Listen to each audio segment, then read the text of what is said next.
Hi friends, welcome to Saiju life style. நாங்கள் ஓனாகவே பண்ணுறோம் நர்பவி மசாலா. ஃபுல்லுமே ஆர்கானிக் தாங்க, வீட்டில் தான் பண்ணுறோம். வேணுங்கிறவங்க நீங்கள் புக் பண்ணிக்கலாம். கீழே டிஸ்கிரிப்ஷனில் என்னெல்லாம் பண்ணுறோம் அப்படிங்கிறத கொடுக்குறேன். வெயிட் லாஸ் பவுடர், இது நல்ல ரிசல்ட்டு கொடுக்குங்க. இதை நிறைய பேர் வாங்கி ட்ரை பண்ணியிருக்காங்க. அப்புறம் பூண்டு இட்லி பொடி, பருப்பு பொடி. எங்கள்கிட்ட ட்ரேட்மார்க் அப்படிங்கிறது சாம்பார் பொடி தான் பயங்கரமாக எங்கள்கிட்ட சேல் ஆகிட்டுருக்கு. வேணுங்கிறவங்க புக் பண்ணிக்கோங்க.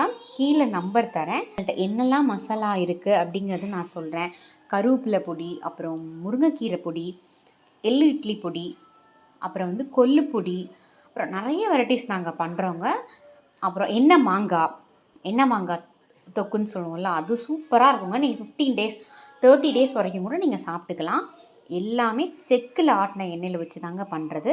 வேணுங்கிறவங்க புக் பண்ணிக்கோங்க. லைக் பண்ணுங்கள், ஷேர் பண்ணுங்கள், சப்ஸ்கிரைப் பண்ணி வச்சுக்கோங்க.